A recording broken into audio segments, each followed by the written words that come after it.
오늘 말씀의 제목은 타당한 고통이라고 정해보았습니다.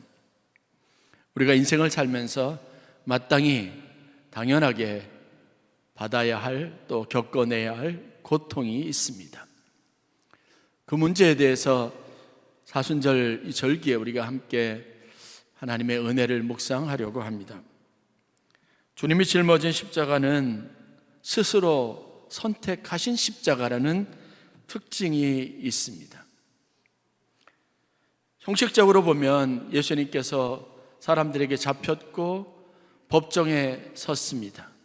기소당했고 그를 고발하는 구체적인 혐의들도 법정에서 사람들에게 공포되었습니다.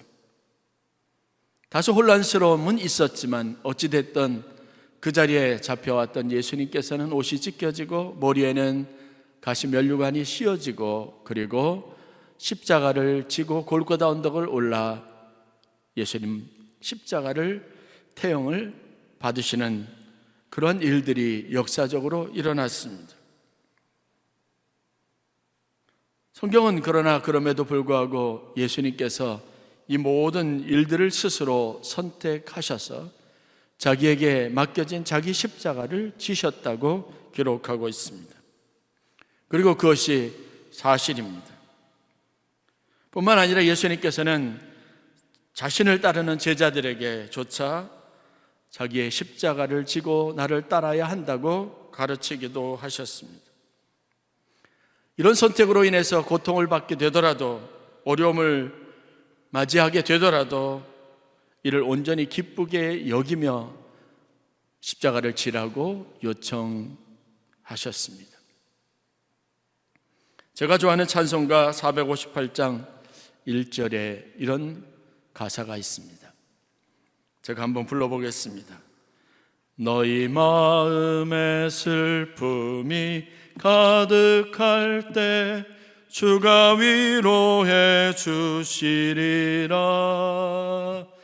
아침 해같이 빛나는 마음으로 너 십자가 지고 가라. 참 기쁜 마음으로 십자가 지고 가라. 내가 기쁘게 십자가 지고 가면 슬픈 마음이 위로받네. 우리가 자주 부르는 찬송가지만 그냥 찬송가 온율과 곡절을 따라 부를 때는 다 함께 찬송 458장 부르시겠습니다 하고 부를 때는 별로 이렇게 마음에 와닿지 않은 것이지만 가사들 한 절 한 절, 한 구절, 한 소절들을 생각하면 굉장히 우리가 신앙적으로 깊은 공감이 될 수 있는 찬송이라고 할 수 있습니다. 찬송 자체가 저에게 늘 언제나 은혜로운 것은 그 안에 담겨져 있는 어떤 사람의 삶의 고백, 그가 하나님을 생각할 때 가졌던 거룩한 묵상을 담고 있었고, 그런 찬송과 그런 노래를 부를 때 그가 처한 환경, 어떤 상황이었는지를 이해하는 마음이 있었기 때문에 결코 가볍게 그냥 불러 제낄 수 없는 찬양입니다. 이 찬송을 불렀던 누군가는 주님이 우리에게 주실 위로를 생각합니다. 우리 마음에 슬픔이 가득할 때 주님께서 위로해 주시리라는 마음의 기대를 가진, 그래서 아침에 같이 빛나는 마음으로 십자가를 지고 갑니다. 아무리 힘들고 어렵더라도 또 버겁더라도 그 안에 하나님이 주신 위로가 있어서 그 마음에 기쁜 마음이 생깁니다. 그러면 이 기쁜 마음으로 십자가를 지고 가면 주님께서 위로해 주실 것이라는 믿음의 확신을 가지고 이 노래를 부르고 있던 겁니다. 참으로 은혜로운 고백, 아름다운 찬양이 아닐 수 없습니다. 불명예스럽고 무겁고 벗어버리고 싶고 힘들다고 여기는 그 십자가를 지고 가는데 아침에 같이 빛나는 마음으로 지고 간다. 과연 그 마음은 어떤 마음일까를 생각해 보기도 합니다. 시험과 어려움을 만나거든 너희는 온전히 기쁘게 여기라. 그게 성경의 메시지입니다.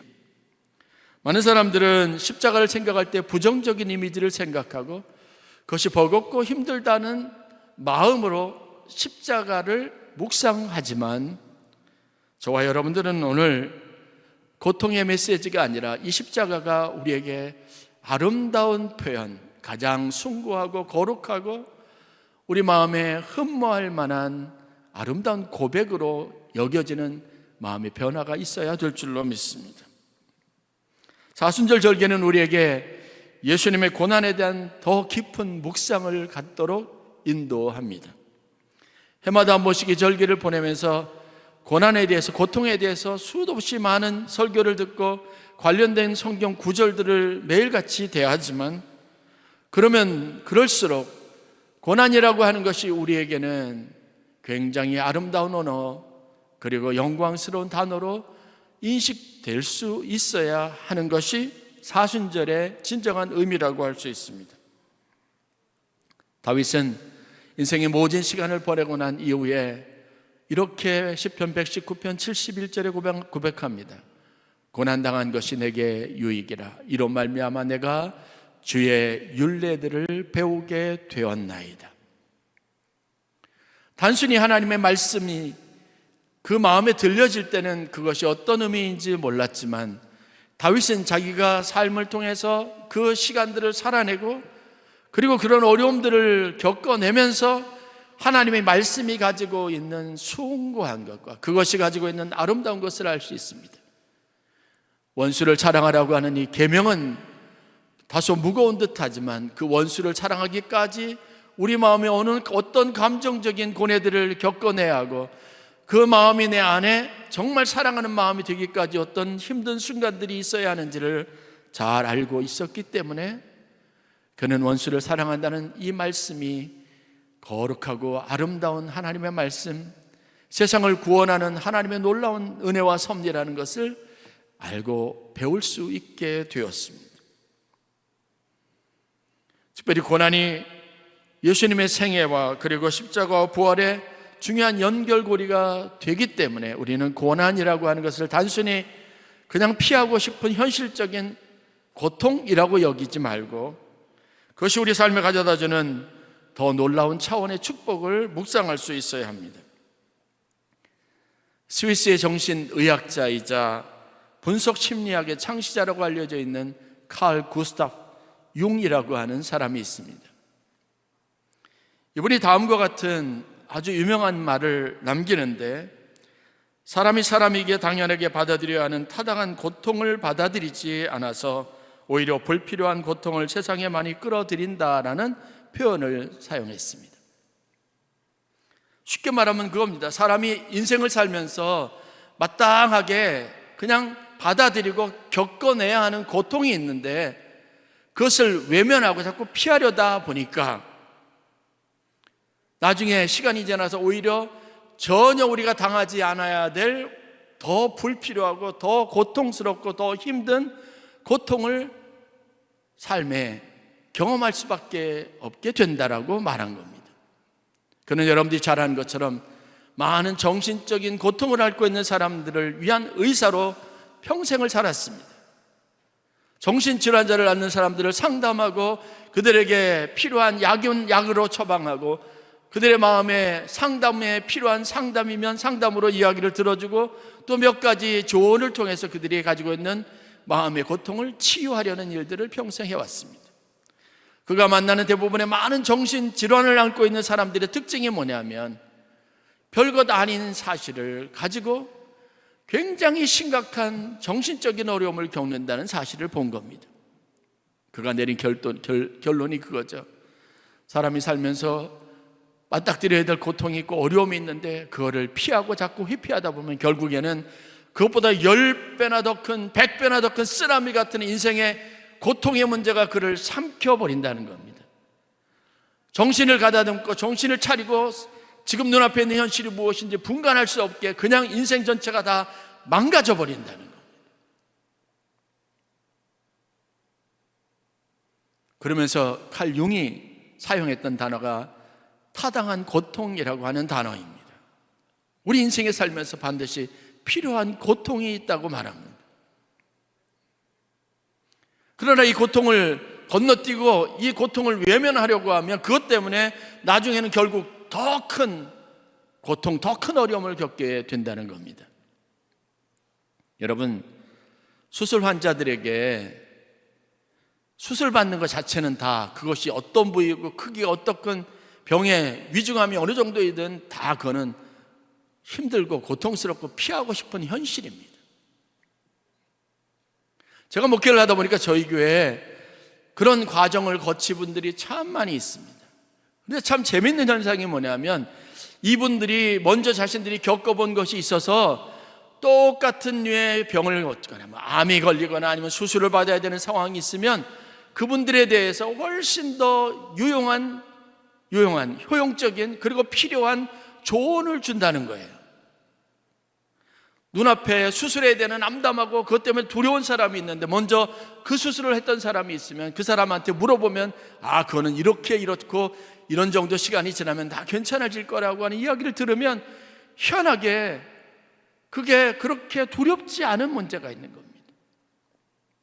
결국은 여러분들이 겪어냈던 그 과정들이 다른 사람들에게는 굉장히 유익하고 필요한 도움이 되는 겁니다.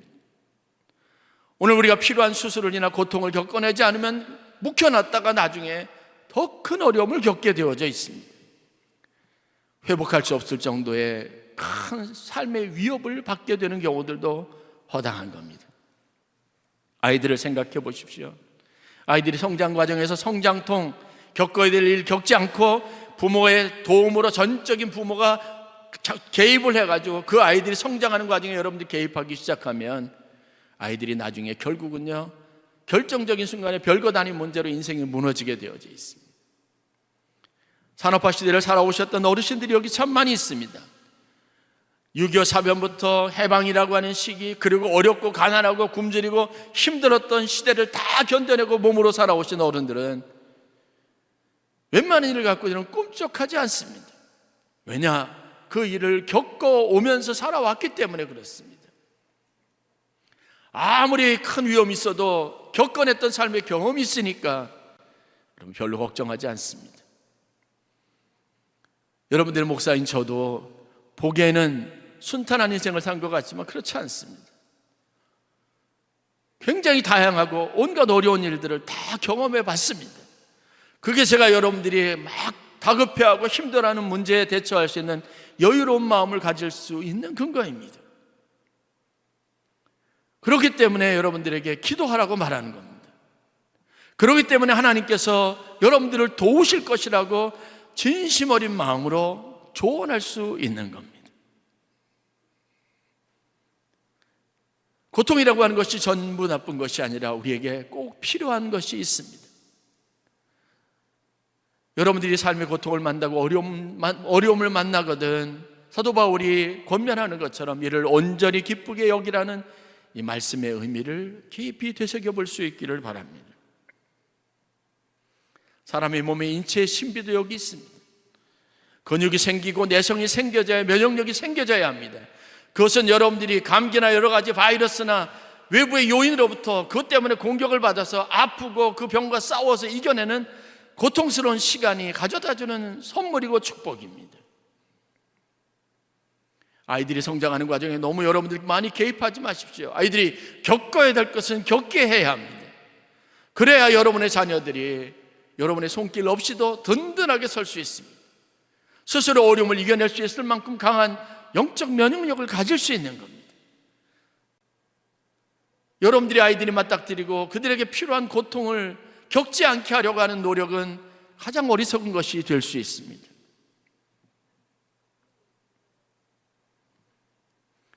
육체나 정신건강 이 모든 것에 우리가 겪게 되는 어려움은 결국은 그 어려움을 겪으면서 더 단단해지고 우리가 더 강해지는 특징들을 가지고 있습니다. 그것이 우리의 건강한 삶을 만드는 원동력입니다. 우리가 다 고백할 수밖에 없는 인생의 섭리는 그렇습니다. 삶은 고달픔 그 자체입니다.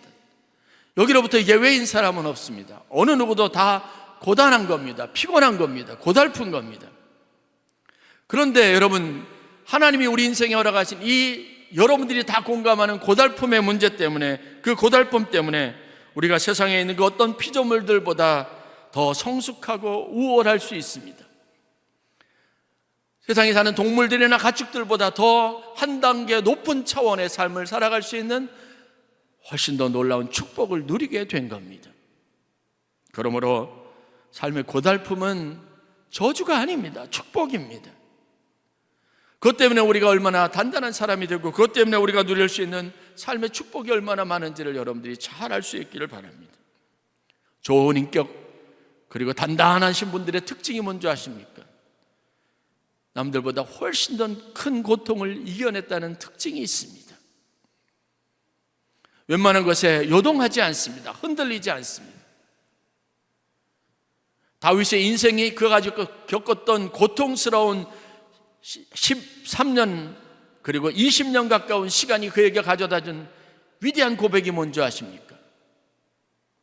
나의 영혼이 잠잠히 하나님만 바라며 나의 구원이 오직 그에게서 나오는도다. 그 위대한 고백은 피곤하고 고단한 도망자의 인생을 살았던 다윗이 그의 삶에 필요한 고통의 과정들을 겪어내면서 얻었던 위대한 축복입니다. 오늘 본문에서 우리는 어떤 기대감에 넘쳐있는 제자들에게 소화하기 힘든 당혹스러운, 어떻게 보면 잔인한 메시지를 던지는 예수님의 모습을 발견할 수 있습니다. 가이사랴 빌립보라고 하는 곳에 이르렀을 때 예수님께서 그곳에서 제자들에게 묻습니다. 사람들의 평판입니다. 자신들의 스승인 예수에 대해서 사람들이 무엇이라고 말하느냐 궁금해서 물었습니다. 제자들은 자신 있게 앞다투어 얘기합니다. 사람들이 선생님을 두고 모세, 엘리야, 이사야와 같은 위대한 선지자의 이름을 이야기하더이다. 메시아라고 하는 호칭을 붙이기도 합니다라고 이야기합니다. 그 이야기하는 제자들이 얼마나 마음이 뿌듯하겠어요. 우리가 따라다니는 이 스승이 이스라엘 민족에게 있어서 가장 위대한 지도자라고 손꼽아 말할 수 있는 아브라함 링컨이나 이런 위대한 미국의 대통령이나 우리나라의 위대한 영웅들이라고 말하는 그런 칭호들이 붙여지니까 사람들이 기대를 자신들이 한 몸에 갖고 있다는 그런 자부심이 있을 것 아닙니까? 그런데 그 고백을 하고 난 이후에 성경에 보니까 예수님께서 제자들에게 그냥 좀 더 참아도 될 이야기를 꺼내셨는데, 그 조심스러운 이야기가 뭔지 아십니까? 인자가 죽었다가 사흘 만에 다시 살아나야 하리라 라고 비로소 제자들에게 가르치기 시작하셨다고 말한 겁니다. 그 이전에 꽁꽁 감춰두었던 이야기를 조심스럽게 그때 비로소 꺼내기 시작한 겁니다. 뭐냐? 엘리야라고 모세라고 칭송받고 칭찬받는 이 예수님께서 이제 사람들에게 잡혀 붙잡히시고 십자가를 지시고 고난을 받으시고 죽으셨다가 사흘 만에 부활할 것이라고 말씀하신 겁니다. 이 이야기를 듣고 당혹해하는 제자들에게 예수님께서 더 강한 어조를 가지고 전한 메시지가 오늘 읽었던 본문의 메시지입니다. 요약하면 그겁니다. 너희가 나를 쫓기를 원한다면 너희 목숨을 내놓아야 한다는 겁니다. 누가복음의 14장 26절에 보면 어떤 젊은 사람이 찾아와서 예수님에게 내가 당신의 제자가 되기를 원합니다. 그러니 나를 제자로 삼아달라고 요구합니다. 이때 예수님께서 이 사람에게 뭐라고 말씀하셨는지 아십니까? 나를 따라오려면 자기 부모나 처자나 형제자매 심지어는 자기 자신을 미워하지 않으면 안 된다고 말씀하신 겁니다. 이렇게 얘기하는데 누가 예수님의 제자가 되겠다고 나서겠습니까? 잘했다 칭찬하지 못할 망정 예수님은 예수님의 제자가 되고자 하는 사람에게 가혹하지만 분명하게 이 메시지를 전하고 있는 겁니다. 오늘을 사는 우리에게 예외가 될 수는 없습니다. 오늘 이 시대에 주님께서 여기 계시면 우리가 주님처럼 주님을 믿으며 제자처럼 살겠습니다라고 말하면 그분은 어김없이 똑같이 우리에게 말할 겁니다. 아무든지 나를 따라오려거든 너 자신을 부인해라. 그리고 너에게 있는 십자가를 지라. 여러분, 그 당시 십자가는 가장 불명예스러운 단어입니다. 세상에 혐오스러운 죄를 저지른 사람만이 형벌의 한 방법으로 져야 하는 게 십자가였습니다. 그 십자가는 단순히 매달려 죽는 것뿐만 아니라 법정에서부터 자기 십자가, 그 십자가를 지고 죽어야 될 자리까지 사람들의 비난과 조롱을 받으면서 지고 가야 할 것입니다. 그 과정을 연상하게 하는 그 일을 제자들에게 하라고 요구하셨습니다. 우리에게 요구하신 겁니다. 그렇다면 선뜻 나서서 주님의 제자가 되겠다고 할 사람이 누가 있겠습니까? 저도 도망갈 겁니다. 제가 도망간다면 여러분들은 아예 지려고도 하지 않을 겁니다. 예수님을 부인하지 않겠습니까? 나 모른다고 하지 않겠습니까? 베드로와 우리가 다를 바가 뭐 있겠어요?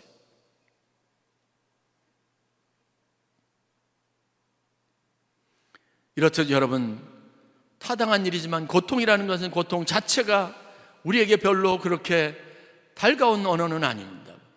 피하고 싶은 단어입니다. 꼭 그 일이 내게 필요하다고 인정하고 싶지 않은 단어가 바로 고통입니다. 그러나 우리가 역사를 통해서 그리고 실질적으로 교훈을 통해서 배운 것이 있습니다. 주님이 지신 십자가의 고통과 그리고 제자들에게 요구하신 십자가를 지는 아픔은 나중에 그들의 삶의 최고의 영광이 되었다는 것을 압니다. 주님이 우리에게 십자가를 지라는 것은 이렇게 우리가 얻을 영광을 위해서 오늘 우리에게 필요한 일들을 요구하고 계시는 타당하고도 당연한 말씀이라는 믿음을 가지시기를 간절히 축원합니다. 아무리 거부하고 싶어도 그 고통은 가장 찬란하고 아름다운 역사, 인류 구원의 역사, 세상 복음화라고 하는 가장 위대한 역사를 이끌어내는 원동력이 되었습니다. 출산을 앞두고 있는 어머니들, 출산 자체에 대한 고통은, 그리고 그것에 대한 무서움은 누구에게나 있습니다. 그러나 그 고통은 많은 사람이 견뎌냈던 고통이고, 그 고통을 겪어낸 사람에게는 자녀의 출산이라는 영광스럽고 내 인생의 가장 아름다운 시간이 축복이 될 수 있습니다. 금요일, 토요일 1박 2일 동안 우리 젊은 부부들 리트릿을 가졌습니다. 어제 오전 시간에 각자 여러 가지 또 이야기들을 나누면서 토론하는데 그런 이야기들이 있었다고 그래요. 내 인생의 가장 슬펐던 순간과 그리고 가장 기뻤던 순간이 무엇일까 묻는 질문이 있었습니다. 애기 엄마들이 말하는 인생의 가장 행복하고 즐겁고 기뻤던 순간이 뭘까요? 출산입니다. 그 징글징글하게 괴롭히고 매달리고 울고 불고 떼쓰고 있는 그 아이들을 얻는 순간이 제일 행복했다고 말합니다. 신기하지 않습니까? 타당하고 필요한 고통은 우리 인생에 거부하고 싶고 피할 수 있는 것이지만, 그러나 한편으로 보면 그것이 가지고 있는 더 깊은 영적인 의미가 있고 그것이 인생에 가져다 주는 더 큰 보람이 있다는 사실은 우리가 따로 설명하지 않아도 너무나 분명한 진리라는 것을 알아야 합니다. 필요하고 타당한 고통은 우리 인생을 복되게 하고 나를 성장시키는 가장 중요한 요인입니다. 수천 년이 지난 오늘까지 주님이 그렇게 겪어내신 그 십자가의 고통 때문에 오늘 우리가 수혜자가 되었습니다. 고통을 대하는 여러분들의 마음의 태도가 바뀌어져야 할 가장 중요한 이유가 여기에 있습니다. 이와 같은 관점에서 저는 오늘 교회를 생각해 보려고 합니다. 여러분들의 교회 생활에 대해서 한번 은혜를 또 도전을 나누려고 합니다. 우리는 하나님의 부르심으로 은혜 받은 하나님의 백성으로 이 공동체 교회 안에 모였습니다. 이곳에는 하나님의 핏값으로 사하심을 받고 구원받은 하나님의 백성들이 모여서 함께 신앙생활하고 함께 교제를 나누고 있습니다. 그런데 냉철하게 현실적으로 보면 이 교회 안에서 우리는 생각하기도 싫고 때로는 정말 강력하게 부인하고 싶은 내 인생의 가장 고통스럽고 가장 힘든 내적인 아픔을 경험하고 있습니다. 사람들과 부딪히면서 절망감도 갖습니다. 사람들과의 관계에서 상처도 받습니다. 왜냐? 가장 은혜스럽고 가장 많이 나를 용납하고 포용해 주리라고 하는 신앙 공동체 안에서 그렇지 않은 사람들과의 일상적인 부딪힘을 겪고 있기 때문에 그렇습니다. 교회는 가장 은혜로워야 되고 가장 넉넉해야 하고 가장 자비로워야 된다고 생각하는데 가장 잘 참아주지 못하고 쉽게 분노하고 쉽게 나무라고 쉽게 판단하고 있는 사람들이 모여 있는 것이 교회입니다. 여기서 겪는 상처와 고통을 생각하면 차라리 교회를 떠나는 것이 옳다고 생각하게 만드는 것입니다. 그래서 교회를 떠나려고 하고 심지어는 교역자들의 그 무시무시한 소나기에서 벗어나려고 하는 사람들이 많습니다. 표현이 과할 수도 있지만 그러나 우리 모두가 한 번쯤은 이 교회라고 하는 공동체 안에서 당연하게 품어 그리고 생각해 본 적이 있는 일들입니다. 아니 오늘 우리가 생각하고 있을 수도 있습니다.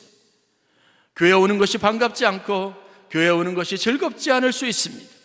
그렇지만 여러분, 역사적으로 하나님은 교회를 포기한 적이 없습니다. 이 교회를 흩으려고 하지도 않으셨습니다. 여기에 모이라고 하고 이곳에서 하나님의 은혜를 공급받으라고 하고 이곳에서 우리의 신앙생활을 하라고 요구하고 계십니다. 별반 우리에게 유익해 보이지 않는 이 교회 공동체 안에서 그것으로 우리를 부르시고 그곳에서 우리에게 상처를 자꾸 받아가면서 이 공동체 안에서 버텨내라고 하시는 이유가 뭘까요? 그 의미를 우리는 가볍게 여기지 않고 더 깊은 차원에서 그리고 타당한 고통, 필요한 고통이라고 하는 차원에서 접근해 갈 필요가 있지 않을까 생각합니다. 그런 우여곡절과 감정적인 상처를 다 겪어내면서도 하나님께서 자신의 교회를 세우고 그곳에서 우리를 지체로 살아가라고 요구하시는 이유가 있지 않을까 생각해야 합니다. 우리가 미처 발견하지 못하고 이해하지 못할 뿐 이것에는 하나님의 더 큰 섭리와 뜻이 있는 것은 아닐까 고민해 볼 수 있어야 합니다. 마음으로 결단하고 포기하지 말고 왜 하나님께서 우리를 이곳에 부르시고 이곳에서 서로 상처기를 내고 상처를 주고받고 그리고 이곳에서 실망하고 낙심하고 이것에서 서로 질투하고 감정적인 소모를 계속 반복하게 하시는지를 생각해 볼 필요가 있다는 겁니다. 혹시 이것이 주님께서 말씀하셨던 우리에게 지라고 하신 십자가의 현실은 아닐까? 십자가의 진짜 본 모습은 아닐까를 생각해 보아야 한다는 겁니다. 이렇게 견뎌내는 것이 하나님의 말씀에 순종하라고 하는 진짜 의미는 아닌지 생각해 볼 수 있어야 한다는 겁니다. 저는 분명하게 확신합니다.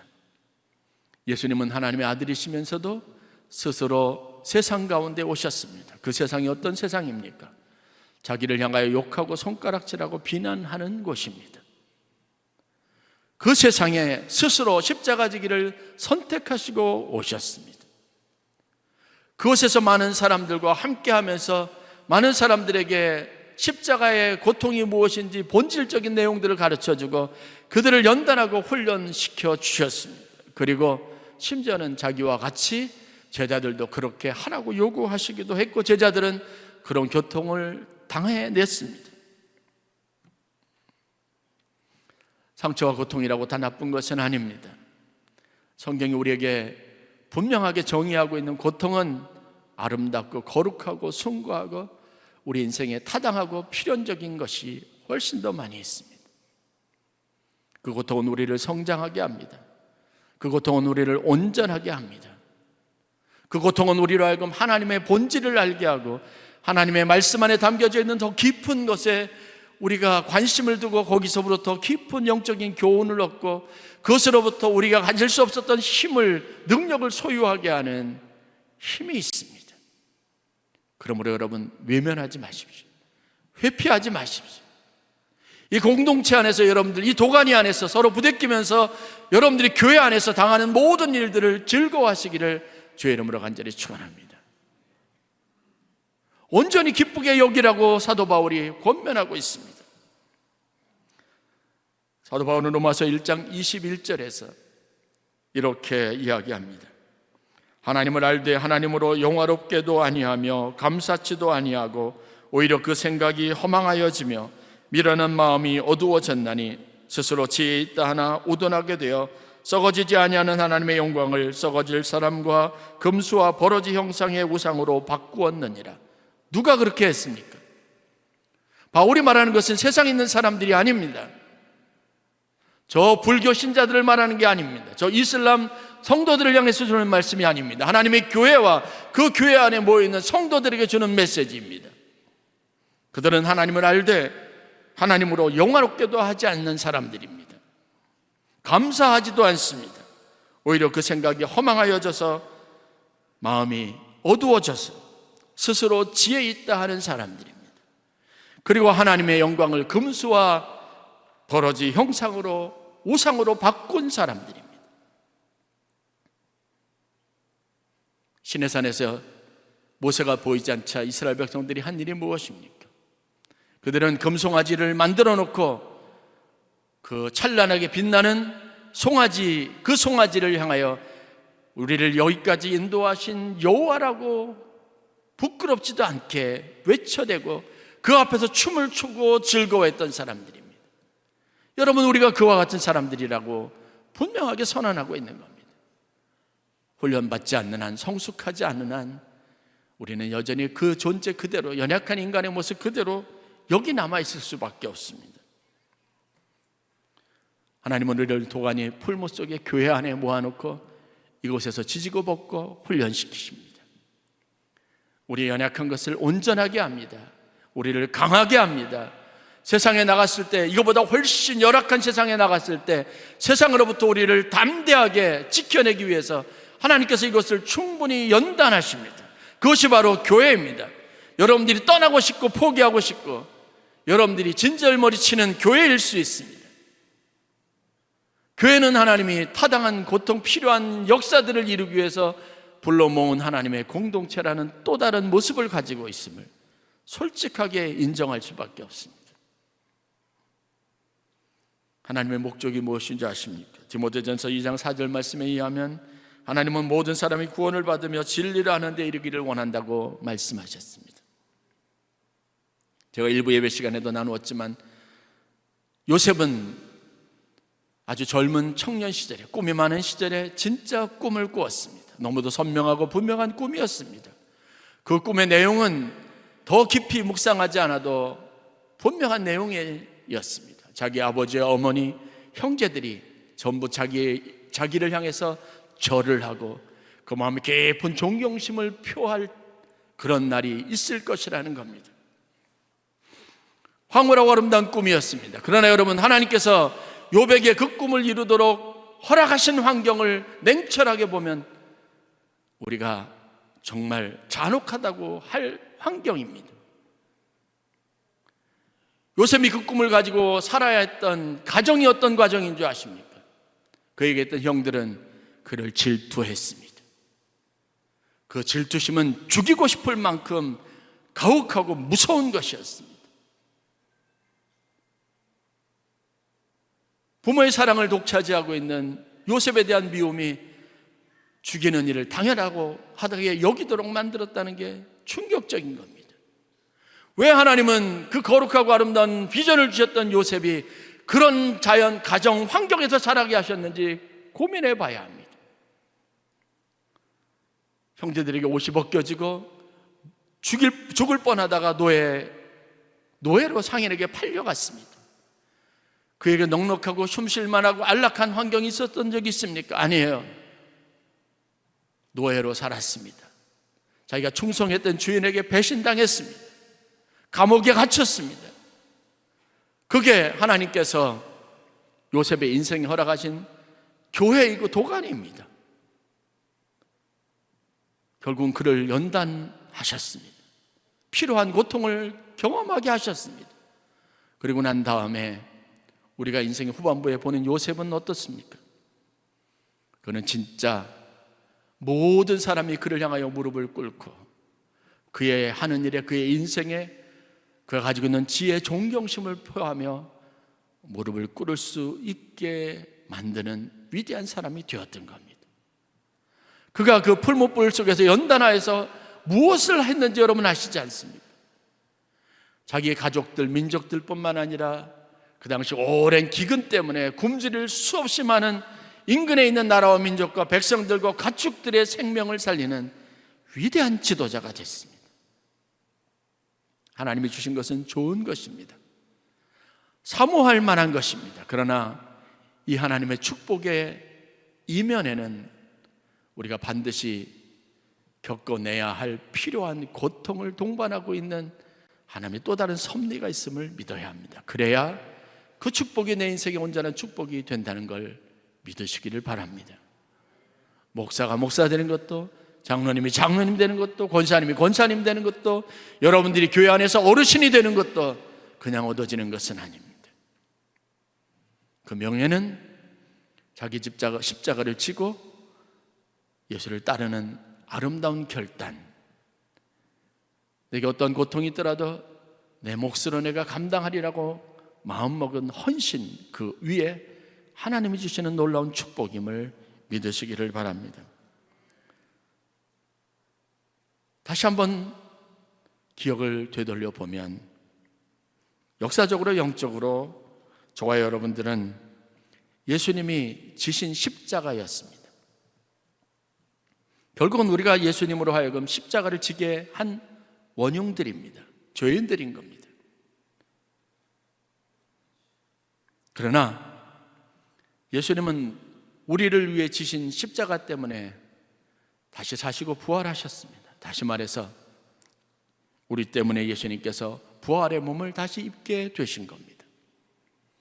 마찬가지로 여러분들이 조금 고통스럽고 힘이 들더라도 그것이 내게는 부당하고 왜 내가 이런 일까지 해야 되느냐라는 원망할 만한 거리가 있다 할지라도 그것 때문에 사는 사람들이 있고 여러분들이 참된 부활의 영광에 들어갈 수 있다는 이 성경의 더 깊은 진리를 묵상하고 사순절 절기에 십자가의 처절하면서도 고통스러운 모습 이면에 있는 가장 아름답고 영광스러운 모습을 묵상하는 그 십자가를 다시 한번 지고 갈 수 있는 저와 여러분들이 되실 수 있기를 간절히 축원합니다.